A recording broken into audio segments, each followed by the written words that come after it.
Bonjour, bienvenue dans cette leçon de français. Aujourd'hui, nous allons apprendre les pronoms sujets. These are subject pronouns. They replace a noun and come before the verb. Je vais les expliquer très lentement et clairement. Vous êtes prêts? C'est parti! On va commencer par le singulier. Répétez après moi. Je. Je. Cela signifie I en anglais. Par exemple, je parle français, meaning I speak French. Sometimes you will see J' instead of je. Ne vous inquiétez pas. In French, je becomes J' when the next word starts with a vowel or a silent H. This makes the sentence easier to say and more natural. Par exemple, on ne dit pas « je aime ».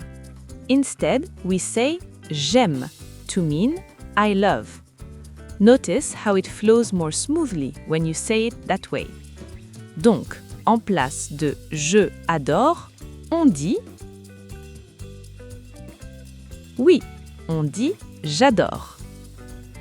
Deuxièmement, c'est « tu ». Tu. This is like you in English. Par exemple, tu es gentil. Tu is used informally when talking to a friend, a family member, a child, or someone your age. Next is il. Il. Il means he, and it can also mean it for masculine nouns. Par exemple, instead of saying Pierre est professeur, on peut dire il est professeur. He is a teacher. Un autre exemple, c'est quand on dit le frigo est plein. On peut remplacer le frigo avec il. Il devient donc il est plein. Ensuite, c'est elle.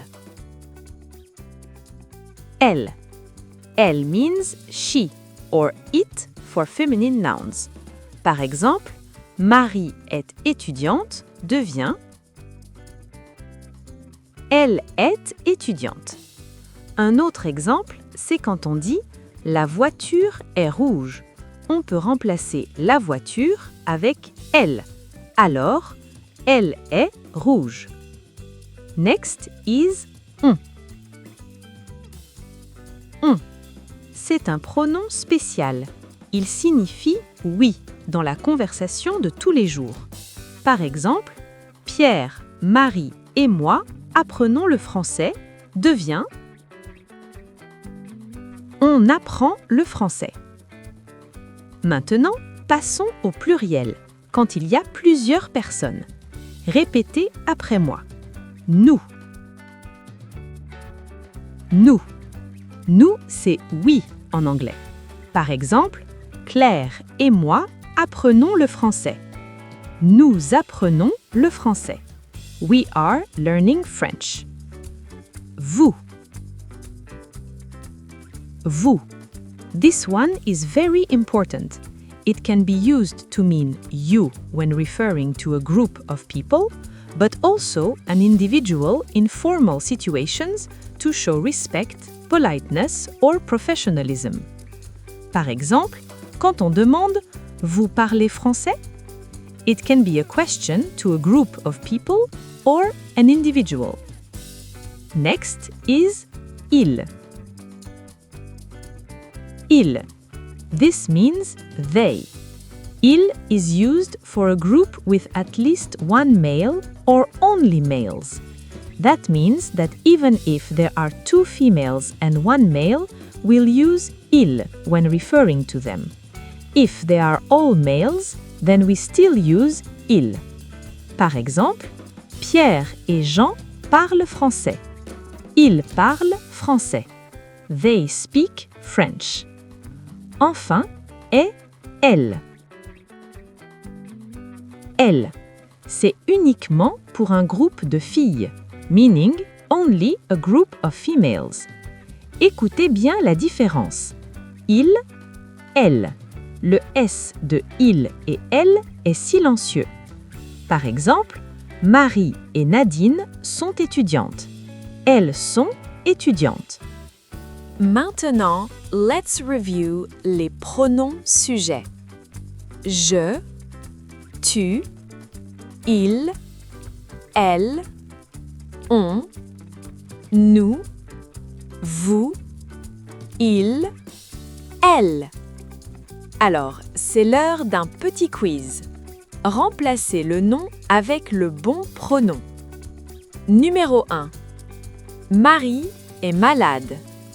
Remplacez Marie. La bonne réponse est « Elle est malade ». Numéro 2. Paul parle français. Remplacez Paul. Oui, il parle français. Numéro 3. Marie et Sophie aiment le café. Remplacez Marie et Sophie. Elles aiment le café. Numéro 4. Paul et Marie sont amis. Remplacez Paul et Marie. La bonne réponse est « Ils sont amis ». Enfin, numéro 5. Sophie et moi apprenons le français. Remplacez Sophie et moi. La bonne réponse est « Nous apprenons le français ». If you said on, it would also have been correct, but you would have to adjust the conjugation of the verb apprendre from apprenons to apprend. So it would be on apprend le français. Keep in mind that nous is more formal, while on is mostly used in casual conversation. Félicitations! Vous connaissez maintenant tous les pronoms sujets en français. N'oubliez pas de vous abonner pour plus de leçons de français faciles. Merci et à bientôt!